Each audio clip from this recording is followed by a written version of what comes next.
All right. Hello, hello, hello, everybody. It looks like we are live. So, welcome.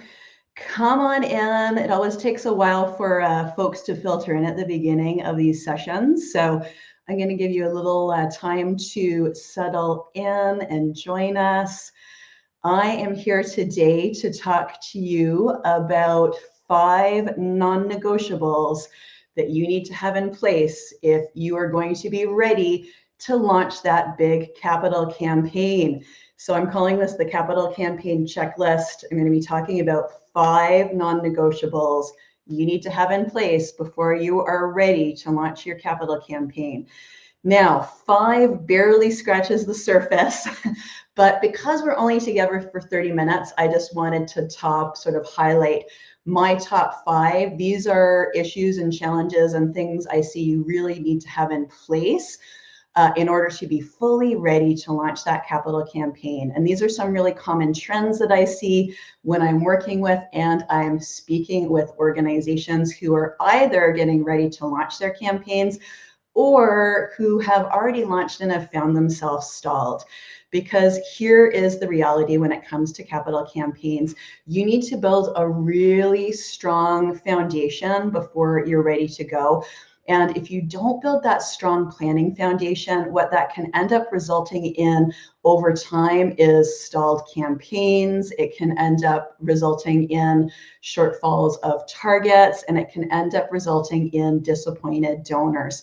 So that's why we want to be really careful. We have a good planning process and some good foundational building blocks in place before we get ready to launch. So if you are just meeting me today, I'd love to introduce myself.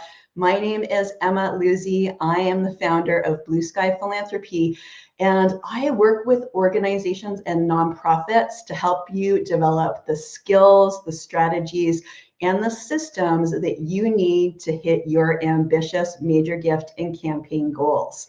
So I'm going to go ahead and dive right in. Before I do get started, what I do want to do is a couple things. Because we're live right now, one of the things that's the most fun about these sessions is that they are completely interactive. So if you're joining me live, this is your opportunity to say hello, to also drop any questions you may have into the comments, and to interact with me as we chat more about capital campaign readiness. So what I'd love to hear as I am getting ready to dive in, I'd love to hear from you. Go ahead and let me know in the comments, where are you joining us from? So where are you joining us from in this wide, wonderful world of fundraising? Let me know where you're joining us from and just say hello in the comments so that I know that you're there.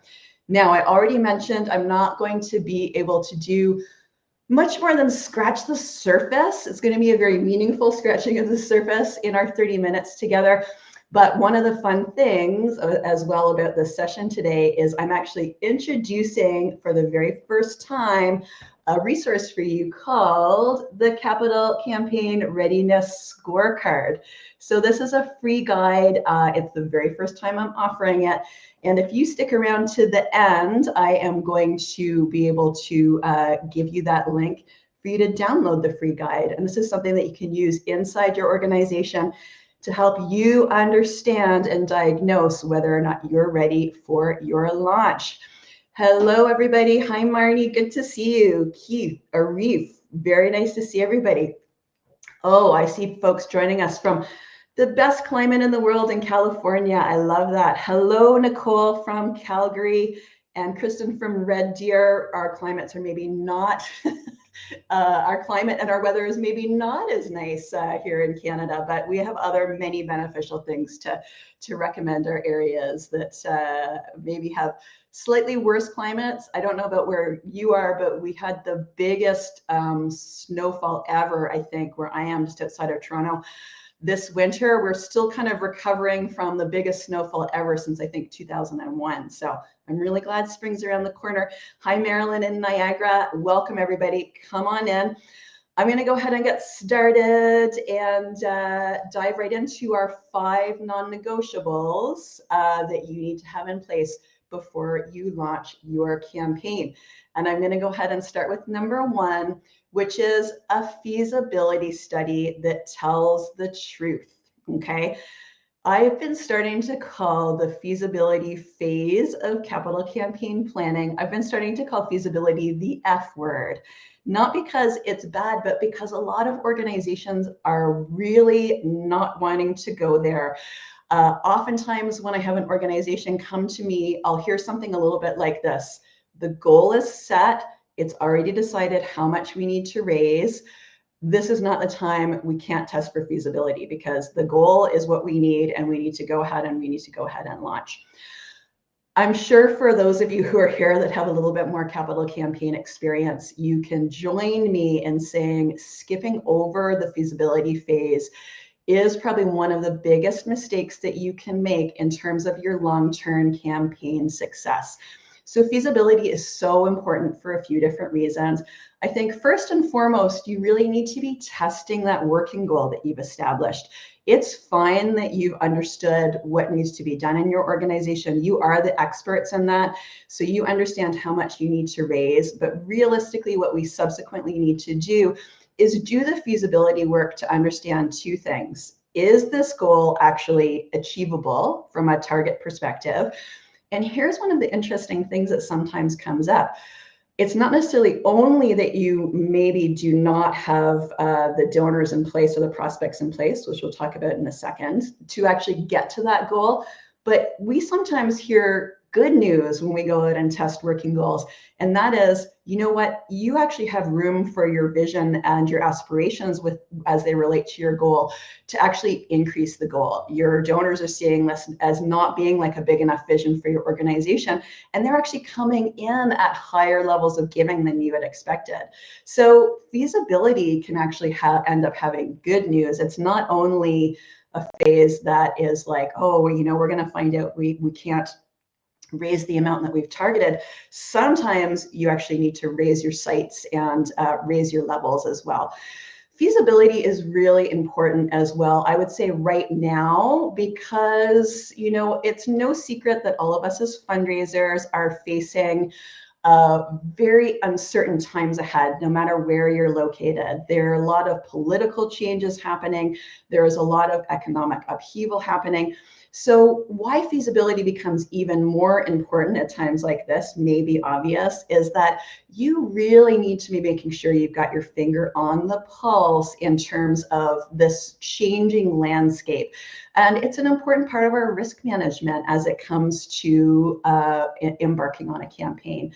So if you've been following me for a while, I actually have been saying now is not the time to pull back on fundraising. It can be very tempting to feel like, in times of economic uncertainty, that now is the time to press pause. That is not actually my perspective. My perspective is what we need to be doing right now is opening up even more channels of communications with our donors and supporters. We need to be out there talking to them. We need to be out there understanding their perspective. We need to be out there sharing with them what's going on in our organization and giving them the opportunity to help.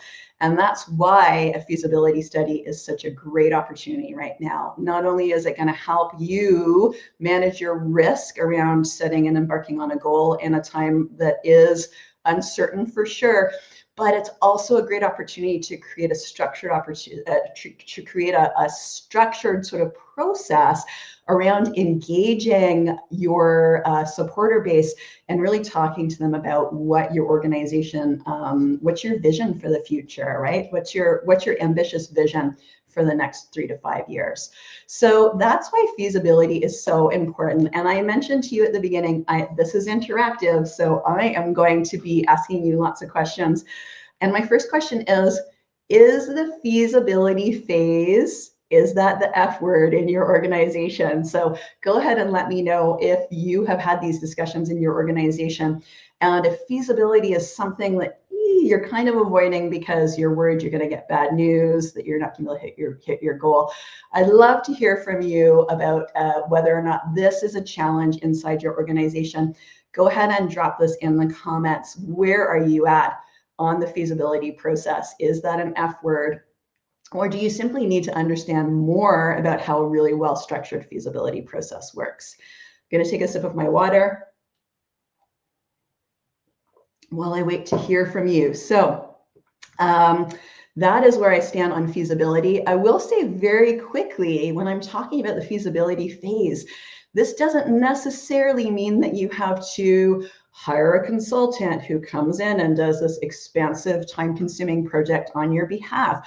If you're following a good feasibility structure and process, these are conversations that you can actually have yourself with your donors. And there's a few benefits to this, including that you are actually building those relationships yourself. You're strengthening those relationships yourself, and you are actually able to have that dialogue and back and forth conversation with the donor in person. So there's many benefits to both routes. I think if you do want to bring in a consultant to do a feasibility study, that's great. If you'd like to increase your capacity to do it yourself, there are also benefits to that. So, you know, there's two different ways you can go here. So I have a great question here about working with a leadership team who want to skip over the feasibility stage or don't necessarily value the feasibility stage. And I am actually talking about board and leadership role in one more thing. So let me talk about that then. We're going to talk about feasibility and board and leadership role. So I think I'll answer your question then.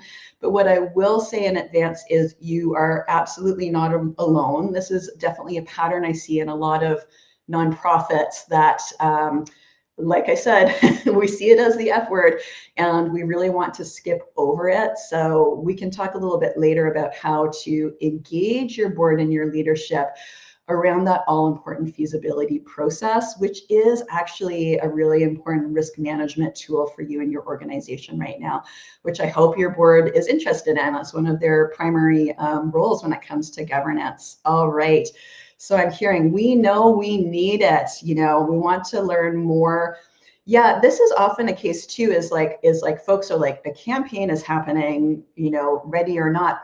But what we can do is make sure you're fully prepared for that campaign and you've built a really strong foundation before you move forward, and that you don't end up getting stalled down the road, right? Because for me, I think the time invested now will help smooth the way. And I often say one of my favorite sayings is sometimes we have to slow down to speed up.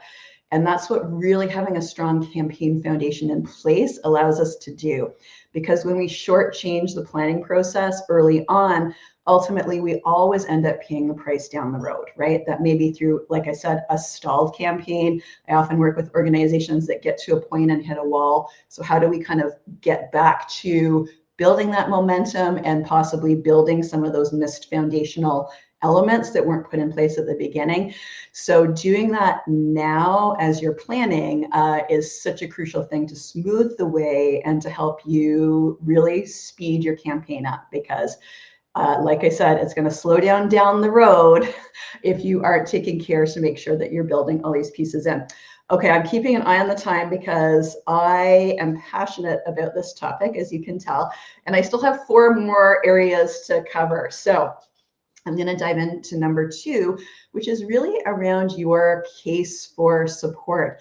You need to have a case that is really compelling on a couple fronts, but ultimately it really needs to move donors emotionally. Sometimes what I find with campaign cases is that they're really focused on the like the numbers, the stats, the finances. Like they're very logic heavy, which can be an important element of the campaign for sure. You need to have a very logical and methodical case for investment. But at the same time, there really does need to be an emotional resonance to the case as well. So when I'm talking about case, I want to be really clear on what a case is and what it is not. Often when we're thinking about a case for support, especially when we're thinking about a very big campaign, we imagine those highly designed 40 or 50-page documents, and they're so slick and professional, and that may be a place that you get to at some point, maybe not. But that is actually not what I'm referring to when I'm referring to your case for support. Your case for support at the beginning of your campaign is literally going to be those, again, foundational elements that bigger case statement is built on. And this isn't a class on cases, so I'm going to stop there. But just make sure you're not getting confused and thinking, oh, I need a 50-page glossy leave behind before we can make any movement. No, I'm talking about your draft case. So you are going to have a very draft, high-level case that you are using during the feasibility process to understand whether or not that this is a case that is resonating with your supporters and resonating both internally and externally. Often when I'm working with organizations, one of the biggest challenges that they're bringing when we start working together is they say, we drafted this case and it's just not landing. It's not landing internally, so we don't want to take it out to be getting feedback externally because it's not right. Like something's missing, right? So if you feel like you are in that place as well, there are usually a couple reasons that the case is not landing. I'd say one of the biggest ones is that you need to go back to the drawing board and actually make sure that you have become really clear on the objectives of this campaign, right? And you've been really thorough about like, what are we actually raising money for? Or, what are we aspiring to raise money for?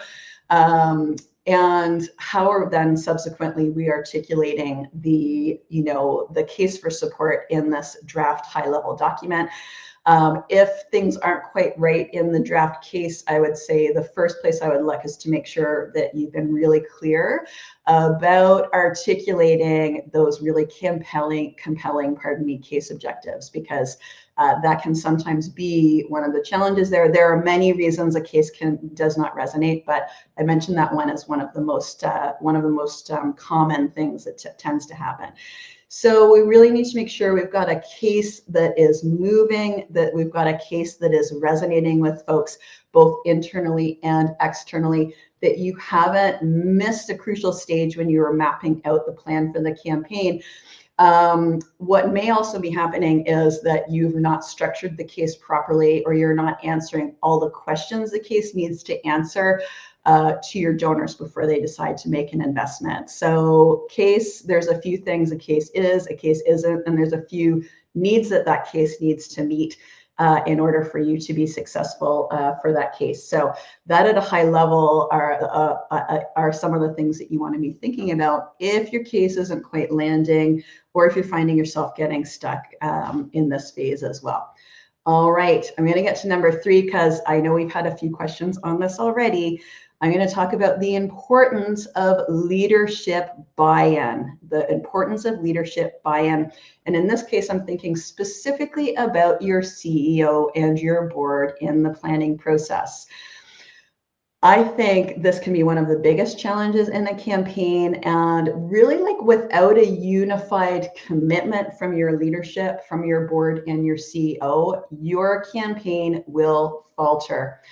I think one of the big mistakes I see happening in campaigns is that organizations may, for example, hire a campaign lead, a campaign director, a campaign manager, and believe that their work here is done. So it's like, I am now delegating the success of this multi-year campaign to you. Have fun, campaign manager, campaign director.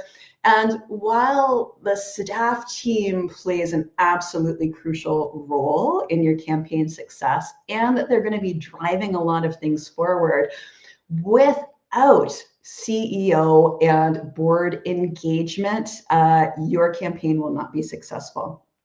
Where this tends to show up, when we've missed the phase of fully engaging the CEO and the board in our campaign planning process, this tends to show up down the road when the inevitable can happen. You hit a bump in the campaign, you're falling a bit short of goal, maybe your timeline's not working out as you expected.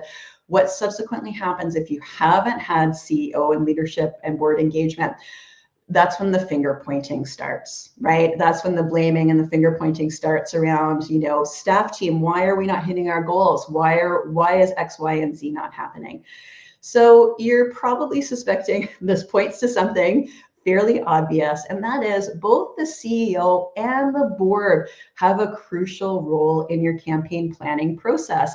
And this looks a little different for each of them. I'm going to focus on board right now. And again, this is not exhaustive by any stretch of the imagination because we don't have a ton of time together. But I am going to talk about board engagement early on in your campaign and helping them understand their role in fundraising, especially important if you've got a board that's like, we are governance. Do not ask us to do anything outside of this. Because the reality is, in a big multi-million-dollar campaign, it could even be multi-billion-dollar campaign, depending on the size of your organization. The key is really with the board is that they need to be engaged early. There needs to be typically some education around what their role is, and you need to be starting talking with them about what their role is and how ready they are. In fact, for me, board readiness is actually a crucial part of what I might look at when I go into an organization to look at campaign readiness. How ready is your board for a campaign? Right? And this is beyond hiring and delegating, which can be a crucial part.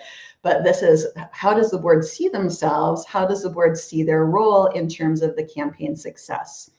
And one of the things that I do believe is very important in a campaign of this scale and size is that you have a board that is active in terms of their own personal giving. This is not an uncontroversial opinion for sure. I like to frame this as each of the board members is giving a personally significant gift. So that gives you a little bit of leeway in terms of understanding that, your board might be coming from different places, absolutely, in terms of their capacity, in terms of their role. But we do want to see every board member as having some ownership around the success of the campaign through their own personally significant gift, through maybe opening doors, using their own unique skills and talents to actually help you open doors, perhaps find potential leadership cabinet volunteers when you're at that phase of recruiting folks if you decide to go that route. So definitely the board needs to be engaged from the very beginning. And this is hopefully coming back to touch on that question around what if the board wants to skip over feasibility. What can be really useful is actually working with the board to help them understand what do the phases of an effective, successful capital campaign look like, and why are each of them there, right? And for what purpose do they serve from an organizational perspective? One of the things I've been saying a lot is good campaign planning is actually a crucial risk management tool for organizations right now.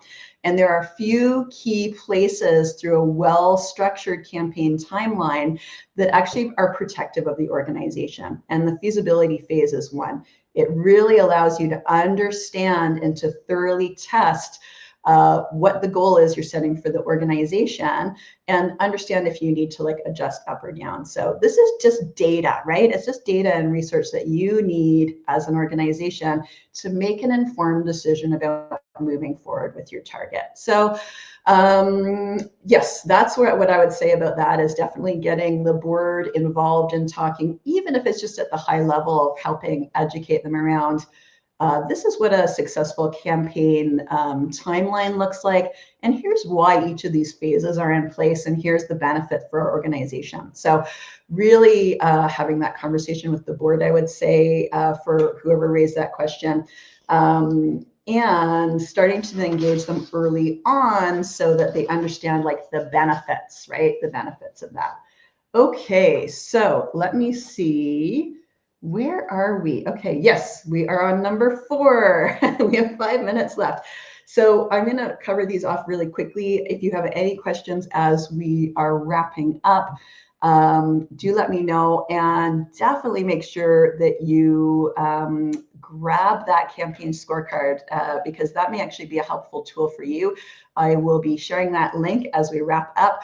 And that actually might be a really great way to get your leadership involved as well. What they could do is have a copy of the scorecard and do a bit of their own assessment of where the organization is from their perspective. So That could be a useful next step for you as well.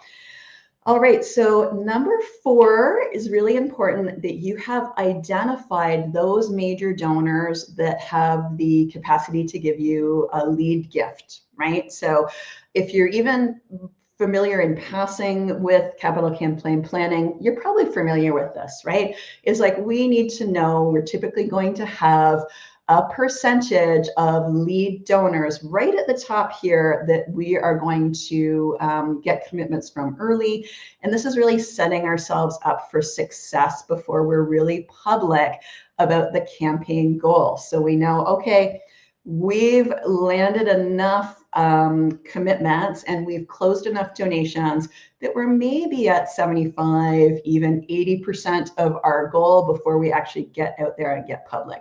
Now, there's a wide range of rules here. You see everything from like 40 to 50% to 75 to 80%.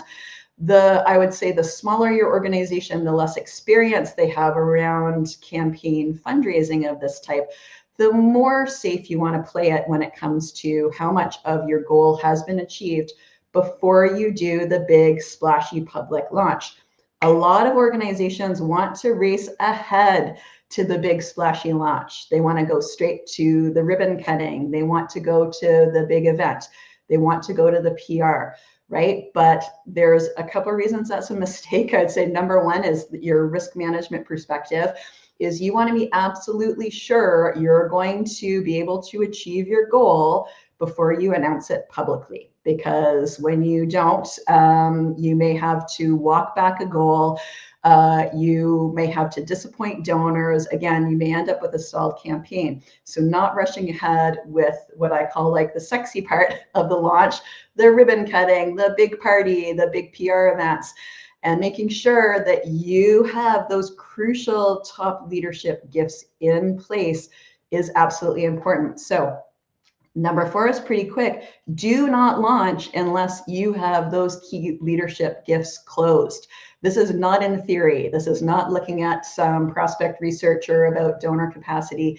This is based on donor conversations. This is based on donor commitment. This is based on pledges in the door from donors, and you need to make sure that you've got a good percentage of those gifts closed before you go ahead and launch really publicly. So that's, again, does kind of plug back into a couple of phases of the campaign, most specifically feasibility, which we've been talking a lot about today. But this is really important that you have those identified major lead donors who can really anchor your campaign. All right, and finally, I'll touch on this really quickly, is that you need to make sure that you have the right system, staff, and general infrastructure in place. So this is really important because this is a campaign, especially if it's your first one, of the size, scope, and length like you've never tried before, right? So you need to make sure that you're resourcing this properly. There are many nuances and many moving parts when it comes to understanding organizational readiness around staffing, systems, processes, infrastructure, but having that strong infrastructure foundation in place, again, is going to save you a lot of pain down the road. It's really important that you're resourcing a campaign of this size effectively. And for that reason, we also always want to make sure that we have a very clear fundraising and administrative budget that is actually part of your overall campaign goal. This is something I see happening very often is I'll work with an organization, they'll say, we need to raise 20 million. I'm pulling that out of the air. And the 20 million will actually help us with construction, building this thing, opening this thing. It's all capital, right? So when we start scratching the surface a little bit, what we see is that there's actually a whole lot more work that needs to be done around setting the campaign budget that actually ultimately ends up informing the working goal of your campaign, because you want to make sure that you're including a capital campaign budget to support that growth and leveling up the organization is going to need to do in order to really properly resource a campaign of this size and type. So huge benefits to this as well, right? Is like, this is an opportunity really for you as an organization, like I said, to level up in every area of your fundraising, including your staffing, your systems, your infrastructure. And that's going to benefit your organization not only over the course of a multi-year capital campaign, but in the future in terms of all of your fundraising initiatives, right? So super, super important to make sure you have the right fundraising infrastructure, you're thinking about systems, staffing, and that you are budgeting for this and including that budget in your overall campaign goal. Phew, my friends, we have covered off so much today, and I'm very proud that we're right at 1:30. So I can stick around for another couple of minutes. If you have any questions for me, you can go ahead and drop those in the comments, but I do want to stick to my commitment for folks who need to run and share with you where you can grab my Capital Campaign Readiness Scorecard. This is waiting for you at blueskyphilanthropy.com/scorecard. And it's super brief, very few pages. And in fact, the real, the meat of, you can see my copy edits there. It's really hot off the press. You can see here, very brief, like 8-point check in that you can actually do as the fundraiser or whatever role you're in, but you can also share internally with your CEO, with your board, to help them understand the things that they need to be thinking about as well in terms of readiness for launching their capital campaign. All right, so let me get back. Hello, thank you, Tiffany, so much. Thank you for joining us. So I can be here for a couple more minutes if you would like to ask me any questions. I hope you will grab your scorecard. I hope you'll find that helpful. Thank you for joining us, Rachel. And if you are catching up on the replay, I usually say this earlier, please go ahead and make sure you're also dropping your comments in. I always come back and check in on those, because I know for a lot of folks, if you're joining from a different time zone, you might be catching up later. You may have had a meeting and, be watching this at a completely different time where we're not live, but I still will check back into those comments and answer any questions that come back. I'm so glad everyone found it helpful. I'd love to hear your feedback on the scorecard. As I said, hot off the presses. This is the very first time that I'm sharing this, and I truly hope that it's a helpful tool and resource for you. And I thank you for making time in your busy schedule to join us today. We've covered a ton of ground. And like I said, barely scratched the surface. There are some things we haven't talked about that are really important for campaign readiness and campaign planning. But those are my top 5 things that you need to be thinking about.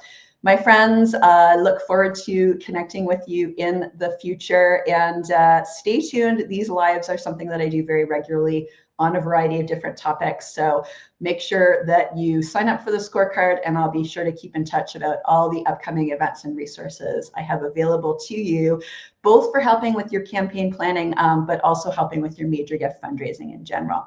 All right, thanks again for coming, and we'll see you next time.